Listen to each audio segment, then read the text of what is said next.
안녕하세요, 여러분. 오늘도 이렇게 채널을 찾아주셔서 정말 감사드려요.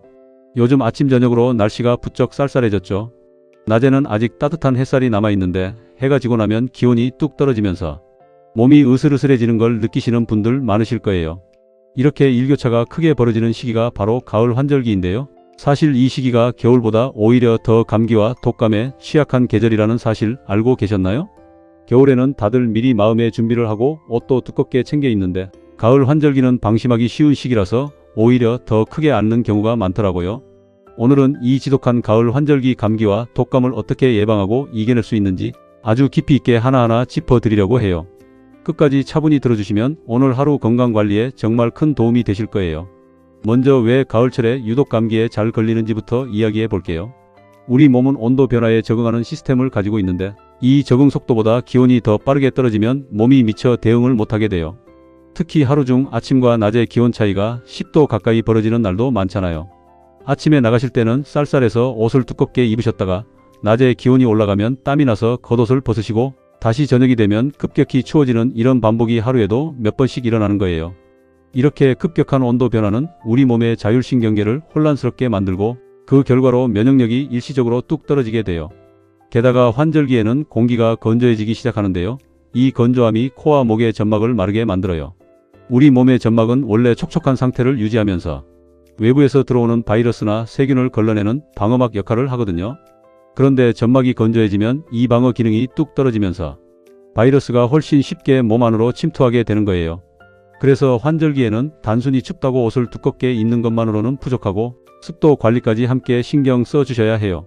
특히 50대, 60대 이상 되시는 분들은 젊었을 때보다 이런 온도와 습도 변화에 더 민감하게 반응하실 수밖에 없어요. 나이가 들면서 자연스럽게 체온 조절 능력이 떨어지고 점막의 재생 속도도 느려지기 때문인데요. 여기에 더해서 나이가 들수록 흉선이라는 면역기관의 기능이 서서히 저하되면서 새로운 바이러스에 대응하는 면역세포 생성 능력 자체가 젊었을 때보다 떨어지게 돼요. 그러니까 똑같이 찬바람을 맞아도 젊은 사람보다 중장년층이 훨씬 더 크게 앓으실 수 있다는 거예요. 저희 이웃 어르신 중에 이런 분이 계셨어요. 평소에 건강하시던 분인데 딱 환절기 초입에 새벽 운동을 나가셨다가 감기 기운이 살짝 온 걸 대수롭지 않게 넘기셨대요.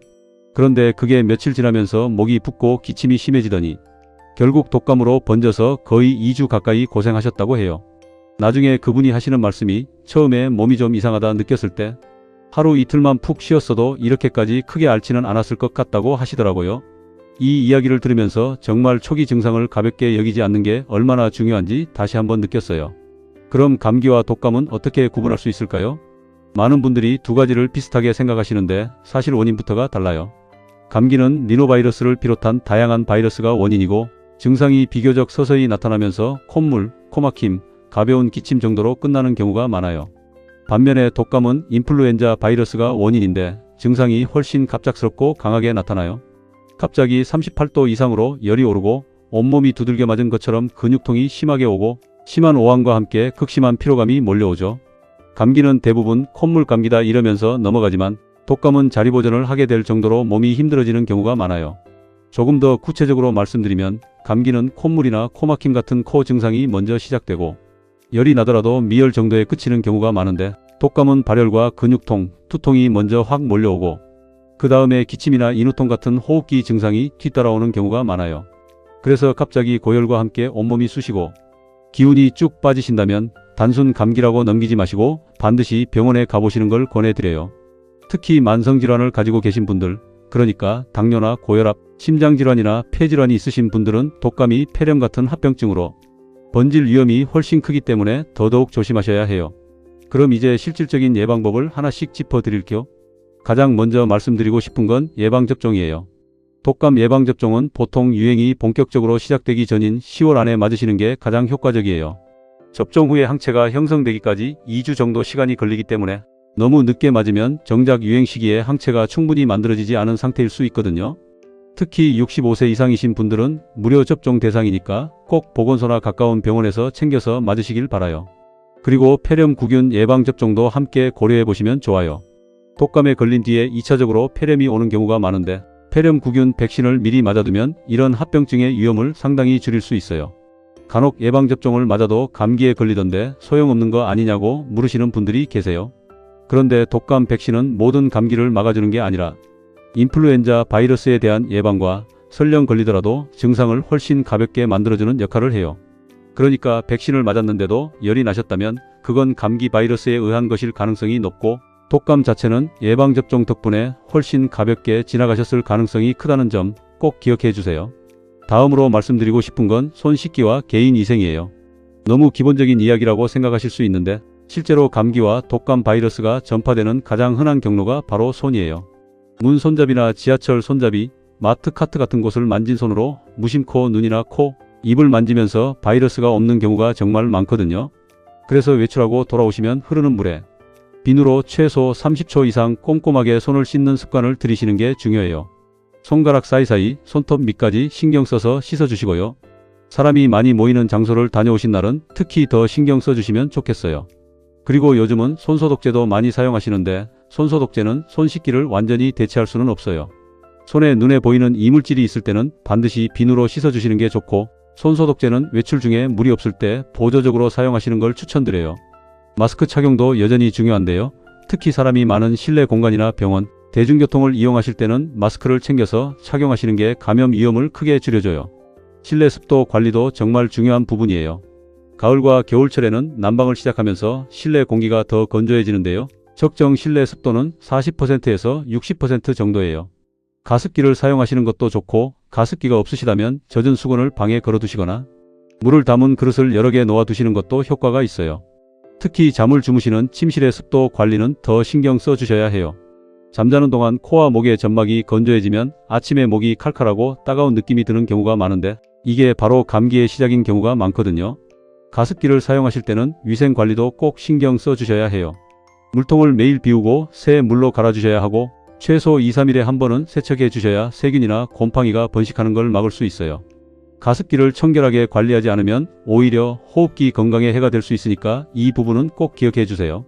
환기도 잊지 말고 챙겨 주셔야 해요. 날씨가 추워지면 창문 열기가 꺼려지실 텐데 그래도 하루에 2-3번, 짧게는 10분씩이라도 창문을 열어서 실내 공기를 바꿔주시는 게 좋아요. 밀폐된 공간에서는 바이러스 농도가 계속 높아질 수밖에 없거든요. 환기를 시키실 때는 미리 옷을 따뜻하게 챙겨 입으시고, 환기 후에는 바로 문을 닫아서 실내 온도가 너무 떨어지지 않도록 해주시면 돼요. 가장 좋은 환기 시간은 오전 10시에서 오후 2시 사이, 그러니까 기온이 비교적 올라가 있는 낮 시간대예요. 이 시간을 활용하셔서 규칙적으로 환기를 시켜주시면 실내 공기질 관리에 큰 도움이 됩니다. 옷차림도 환절기 건강관리에서 정말 중요한 포인트예요. 어르신들이 자주 하시는 말씀 중에 이런 게 있죠. 감기는 발부터 온다. 실제로 발이 차가워지면 우리 몸 전체의 체온 조절 시스템이 영향을 받아서 면역력이 떨어질 수 있어요. 그래서 외출하실 때는 발목까지 덮이는 양말을 신으시고, 특히 아침 저녁으로 쌀쌀할 때는 얇은 옷을 여러 겹 겹쳐 입으시는 게 좋아요. 한 겹에 두은 옷보다 얇은 옷 여러 겹이 체온 조절에 훨씬 효과적이거든요. 낮에 기온이 올라가면 겉옷을 하나씩 벗고 저녁에 다시 쌀쌀해지면 다시 걸치는 식으로 유연하게 대응하시는 게 핵심이에요. 그리고 목과 손목, 발목 이렇게 세 군데는 특히 신경 써서 따뜻하게 감싸주시면 체온 유지에 큰 도움이 돼요. 얇은 스카프나 목도리 하나 챙기시는 것만으로도 목 주변 체온을 지키는데 큰 효과가 있으니까 외출하실 때 꼭 챙겨보세요. 이제 면역력을 근본적으로 튼튼하게 만드는 방법도 이야기해 볼게요. 첫 번째는 역시 균형 잡힌 식사예요.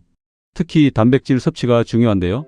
나이가 들수록 근육량이 자연스럽게 줄어들면서 면역세포를 만드는 데 필요한 재료도 부족해지기 쉬워요. 그래서 생선이나 계란, 두부, 콩류를 몇 끼 조금씩이라도 챙겨 드시는 게 좋아요. 그리고 비타민C가 풍부한 제철 과일도 좋은데요. 가을에는 감이나 배, 사과 같은 과일들이 제철이니까 이런 것들을 간식으로 챙겨 드시면 좋겠어요. 특히 생강이나 대추를 활용한 차도 추천드려요. 생강은 몸을 따뜻하게 해주는 효능이 있고, 대추는 기력을 보충해주는 데 도움이 되거든요. 저희 어머니께서도 환절기가 되면 항상 생강 대추차를 끓여서 드시는데 확실히 몸이 따뜻해지고 컨디션이 좋아지신다고 말씀하시더라고요. 여기에 더해서 아연이 풍부한 식품도 챙겨 드시면 좋아요. 굴이나 견과류, 소고기 같은 식품에 아연이 풍부한데, 아연은 면역세포의 활동을 도와주는 중요한 미네랄이에요. 그리고 장 건강도 면역력과 직결되는 부분인데요. 우리 몸 면역세포의 상당 부분이 장에 모여 있기 때문에 장 건강이 곧 면역력이라고 해도 과언이 아니에요. 김치나 청국장 같은 발효식품, 그리고 요구르트를 꾸준히 챙겨 드시면 장내 유익균을 늘리는 데 도움이 되고, 이게 결국 면역력 강화로 이어지게 돼요. 수면 관리도 절대 빼놓을 수 없는 부분이에요. 충분한 수면은 면역세포가 활발하게 활동할 수 있는 가장 기본적인 조건이에요. 잠이 부족하면 몸에서 염증을 조절하는 호르몬 균형이 깨지면서 감염에 훨씬 취약해지거든요. 하루에 최소 7시간 정도는 숙면을 취하시는 게 좋고, 잠들기 전에는 스마트폰이나 텔레비전 화면을 너무 오래 보지 않으시는 게 좋아요. 그리고 취침 전에 미지근한 물로 반신욕이나 족욕을 해주시면 혈액순환도 좋아지고 숙면에도 큰 도움이 돼요. 잠자리에 드시기 전에 침실 온도도 살짝 신경 써주시면 좋은데요. 너무 덥지도 춥지도 않은 섭씨 18도에서 20도 사이가 숙면에 가장 좋은 온도로 알려져 있어요.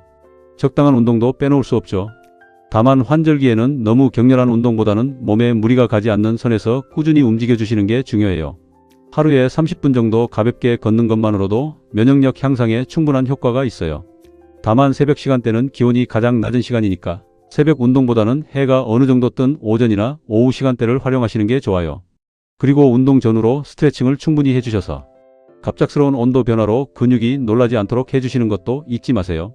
실내에서 하실 수 있는 가벼운 스트레칭이나 맨손 체조도 좋은 대안이 될 수 있어요. 날씨가 궂은 날에는 무리해서 밖에 나가시기보다 실내에서 몸을 움직여주시는 것만으로도 충분히 도움이 되거든요. 혹시라도 감기 기운이 느껴지신다면 초기에 어떻게 대처하시는 게 좋은지도 말씀드릴게요. 목이 살짝 칼칼하다거나 몸이 으슬으슬하다는 느낌이 드시면 바로 그 시점부터가 골든타임이에요. 이때 무리해서 활동을 이어가시기보다는 몸을 따뜻하게 하고 충분히 쉬어주시는 게 가장 중요해요. 따뜻한 물을 자주 마셔서 몸의 수분을 충분히 유지해 주시고요. 소금물로 가볍게 목을 헹구시는 것도 초기 인후통 완화에 도움이 돼요. 실제로 많은 분들이 이 초기 신호를 무시하고 계속 무리하게 활동하시다가 증상이 걷잡을 수 없이 커지는 경우를 많이 봤어요. 몸이 보내는 작은 신호를 놓치지 않는 게 정말 중요하다는 걸 다시 한번 강조하고 싶어요. 그리고 이 시기에는 카페인이나 술은 되도록 피해 주시는 게 좋아요. 카페인과 알코올은 몸의 수분을 빼앗아가서 오히려 회복을 더디게 만들 수 있거든요. 그리고 언제 병원에 가야 하는지도 명확히 알아두시면 좋을 것 같아요. 38도가 넘는 고열이 이틀 이상 지속된다거나 숨쉬기가 힘들다거나 가슴에 통증이 느껴진다거나 평소보다 훨씬 심한 기력 저하가 온다면 절대 참지 마시고 바로 병원을 찾으셔야 해요. 특히 기저질환이 있으신 분들은 증상이 가볍게 시작했더라도 갑자기 악화될 수 있기 때문에 조금이라도 평소와 다르다고 느껴지시면 미루지 마시고 진료를 받아보시는 게 안전해요. 괜히 병원 가는 게 번거롭다고 참으시다가 증상이 커지는 것보다는 조금 이르다 싶을 때 미리 챙기시는 게 훨씬 현명한 선택이에요. 마지막으로 심리적인 부분도 말씀드리고 싶어요. 스트레스는 면역력에 생각보다 훨씬 큰 영향을 미쳐요. 스트레스를 많이 받으면 우리 몸에서 코르티솔이라는 호르몬이 과도하게 분비되는데 이게 장기간 지속되면 면역 기능을 억제하는 방향으로 작용하게 돼요. 그래서 환절기에는 마음의 여유를 갖는 것도 중요한 건강관리법 중 하나예요. 가벼운 산책을 하시거나 좋아하시는 음악을 들으시거나 가족들과 따뜻한 대화를 나누시는 시간을 가져보시는 것도 큰 도움이 될 거예요. 오늘 말씀드린 내용을 정리해보면 예방접종을 제때 챙기시고 손 씻기와 실내 습도, 환기를 꾸준히 관리하시고 옷차림을 겹겹이 조절하시고 균형 잡힌 식사와 충분한 수면, 적당한 운동으로 면역력을 튼튼하게 다져주시는 것, 그리고 몸의 작은 신호를 놓치지 않고 초기에 잘 대처하시는 것, 이게 바로 지독한 가을 환절기 감기와 독감을 이겨내는 가장 확실한 방법이에요. 올해 가을도 건강하게 잘 넘기셔서 다가오는 겨울 그리고 새해까지 활기차게 맞이하시길 진심으로 응원할게요. 오늘 영상 도움이 되셨다면 주변 분들에게도 꼭 공유해 주시고요. 다음 영상에서 더 유익한 건강 정보로 다시 찾아뵐게요. 항상 건강 챙기시고 따뜻한 하루 보내세요. 감사합니다.